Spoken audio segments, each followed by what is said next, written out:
প্রশ্নে বলেছে A B C 1/2:1/3:1/5 অনুপাতে টাকা বিনিয়োগ করে একটি অংশীদারি কারবার শুরু করে। 5 মাস পরে এ তার মূলধনের 1/3 তুলে নেয়। মোট বার্ষিক লাভ 6,740 টাকা হলে এর লাভ্যাংশ কত? তাহলে এর লাভ্যাংশ চেয়েছে, দেখো আমি এ বি আর সি ধরে নিই। এবার বলেছে দেখো 1/2, 1/3, 1/5, তাহলে এদের আমি মোট ধরে নিই 60। ঠিক আছে, এবার 60-এর মধ্যে যদি 1/60-এর মধ্যে 1/2, তার মানে 30×59, তাহলে এ 30, আর 60-এর মধ্যে 1/3 মানে এটা 20, আর 60-এর মধ্যে 1/5 মানে 12। ঠিক আছে, এবার দেখো বলেছে 5 মাস পরে এ তার মূলধনের 1/3 তুলে নেয়। তাহলে 5 মাস তো এ খেটেছে, তাই তো? তাহলে 30×5।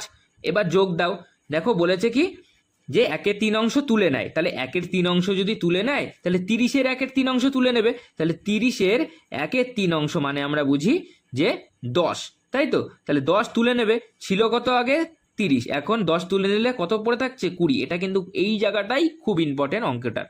এবার 20 যাচ্ছে, কত মাস আরও বাকি থাকলো? তাহলে 12 মাসের থেকে কত মাস? তাহলে 5 মাস চলে গেল, বাকি থাকলো 7 মাস, হয়ে গেল। এবার একটু দিয়ে দাও। এবার আবার বি, তাহলে বি তো বলে দেয়নি পুরো মাসই খাটবে, তার মানে বি ইন্টু 12 ইন্টু 12 মানে সি ইন্টু 12, হয়ে গেল। এবার 3×5 15, 150, 7×2 14, 0 9 2, এবার S2 12×2 24 হলো, S2 12 144। ঠিক আছে, তাহলে এবার যোগ করো এদের সবাইকে। তাহলে 4 4 8 আর 7 আর 3×6।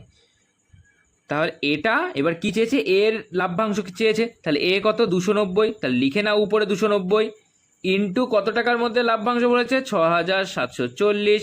তাহলে দেখো এটা কেটে যাচ্ছে, উপরে শূন্য পড়ে থাকলো, তাহলে কত হয়ে যাচ্ছে উত্তর?